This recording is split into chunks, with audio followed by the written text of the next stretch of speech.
cerebrum has suffered massive and irreparable damage. You never know what has happened to him. Mr. Hetfield, welcome to Costa Rica and BM Latino, the music channel.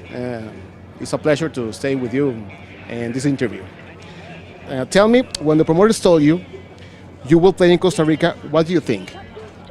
We think, well, it's about time. Why so long? Well, a lot of, there's not many places we haven't tried to play that are playable, you know. I mean, obviously there's some countries that are unstable that we don't want to go to, but Central America is somewhere we haven't really explored. So grateful to be here after, it only took 30 years, so. It's good. Yeah, it's great. The water's perfect. And the women's? I don't know. I don't look at them. I'm married. I can't remember anything. Did you ever imagine that Costa Rican were metalheads? And do you know that tickets were sold out in only 3 days? We had heard that in Costa Rica, that through our fan club, that there were people waiting in line a week ago, camping and waiting to be the first people up against the stage.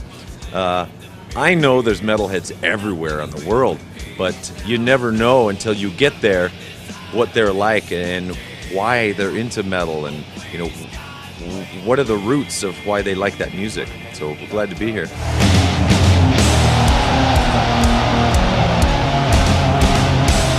Do you feel the pressure from record to record? For example, hardcore Metallica fans did not welcome Load and Reload as a previous record. Yeah, well, you know, the number one rule for us is write music for yourself, and the fans will come if you're true to yourself. And that was the best we could do then. I like it, and I liked it at that time. You can't please everyone, and we've never tried to do that. We try to please ourselves, and the fans will come. But we're very difficult. We're very hard on ourselves. We're perfectionists, and we want to do our best all the time. So that's what we do. Metallica decided to come back to its roots with Death Magnetic. Tell me why.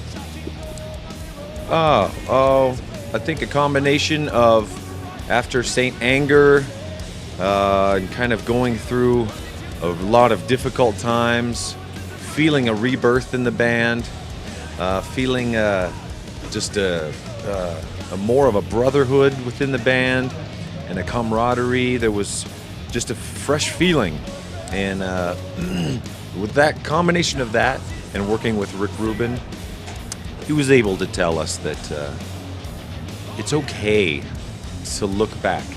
It's okay to embrace some things that you've done. Metallica's always been running forward, you know, moving forward, or else we're dying, you know. But moving forward, but embracing a lot of the things that we do best. Speaking about different Metallica lineups, could you tell me why did Jason Newsted leave? Probably a combination of things, but he wasn't happy. Simple as that.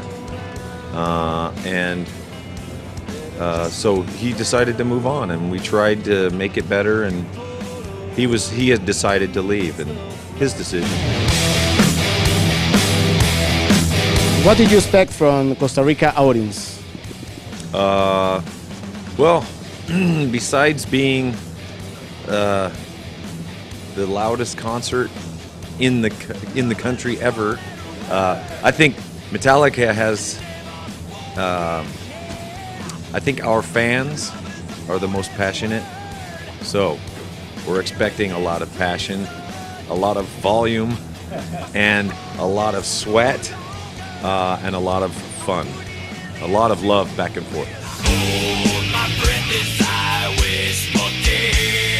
Do you think when you reach the age of 65, you will be still rocking like the Rolling Stones? That's in a couple years. I don't know. I think hopefully we're rocking harder than the Rolling Stones.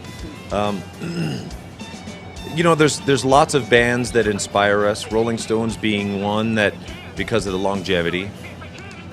But a band like AC/DC has been around quite a long time, and they're playing hard music. And to watch Angus Young at 60 years old doing what he's doing is pretty amazing. Or someone like Lemmy from Motorhead, still loud as ever and on tour. That's very inspirational to us. So as long as there's somebody like that, we'll keep going, and hopefully we'll be like them one day. Okay, what genre do you belong? Thrash metal, heavy metal? What was the question? What genre do I belong in? Metallica metal. When you recorded Saint Anger, you said Metallica was a kind of monster. Do you still think so? It's all in the way you see it. And at that time, I felt it was eating me. The monster was eating me. I wasn't a part of it. So now I have a different view of it. I feel it's yes, it is a monster, but more like a big family, a big friendly monster that welcomes all and hopefully makes people feel better instead of scaring them. So I have knowledge that the Big Four will be for the first time in concert together next June. There's any chance or possibility that Dave Mustaine can play with the band? I have no idea what's going to happen. Trying to get everyone together. This is something that I was thinking about for a long time. When we did the Rock and Roll Hall of Fame, a lot of nostalgia came up in us thinking, wow, you know, we've spearheaded a type of music that has become, you know, so popular around the world. And there were a lot of bands, but when they say the Big Four, these four big bands have changed a lot of people's lives. And we've never done a show together. How stupid is that? We should do that. So we tried to make it happen last year. No, not everyone was available. But now finally everyone gave the thumbs up that they want to do it, and we're glad. We're glad to do that. I don't know who's going to get up and jam with who. Hopefully the atmosphere, the feeling will be a feeling of brotherhood and not, you know, any of this. Yes, competition is good, but, you know, all four of those bands have done very well and are still together and alive. That's pretty amazing.